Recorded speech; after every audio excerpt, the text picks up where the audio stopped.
years ago, it was shown that vitamin D isn't just the sunshine vitamin for us, but for mushrooms as well. You take some shiitakes, for example, put them under a sun lamp for an hour, and they make vitamin D just like we do lounging at the pool. Now, most mushrooms you buy at the store don't have any vitamin D because they're grown in the dark, but there are now sun-bathed varieties on the market that boost significant levels, even now available in sprinkle form. Some mushrooms grown outside in the wild may have some as well, but only about 12% of one's recommended daily allowance per cup. Is the vitamin D in mushrooms bioavailable, though? Well, in 2008, there was a case report of a dark-skinned individual living in England in the winter, who, like the other 9 out of 10 South Asians living in the UK, was vitamin D deficient. His physician prescribed a vitamin D supplement. However, after doing his own research, the patient decided to self-treat. He bought a UV bulb from a local hardware store, and proceeded to shine this directly onto 2 cups of regular mushrooms a day before stir-frying and consuming them. He repeated this on a daily basis for 3 months, and indeed his vitamin D levels shot up and he was cured. So it's reasonable to assume that such mushrooms may be able to provide a source of vitamin D for those at risk for deficiency. This was only one person, though, so further studies are necessary, and finally, those studies have been done.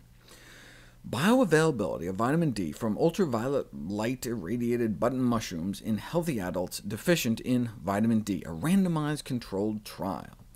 They compared the mushrooms to vitamin D supplements, to placebo, and both the mushrooms and the supplements were equally effective in raising D levels compared to placebo. The type of vitamin D made by mushrooms, though, is vitamin D2, which is typically derived from yeast, and is the form traditionally prescribed by doctors to cure vitamin D deficiency. Most supplements, though, are D3, which is the type found in plants and animals, and typically derived from sheep's wool. Back in 2008, it was established that vitamin D2 was effective as D3 in maintaining one's vitamin D levels at standard daily doses. Whether folks were given D2, D3, or a combination of half D2, half D3, it didn't seem to matter much in terms of improving vitamin D levels in their bloodstreams. But that was 5 years ago. What's the update? Is vitamin D2 better than vitamin D3? It apparently depends on how much you take and what your starting levels are. Taken daily in doses up to 4,000 units a day, there appears to be no significant difference in the ability of D2 or D3 to raise vitamin D levels. But if you take megadoses on a weekly or monthly basis in doses up to 50,000 units at a time, D3 works better than D2.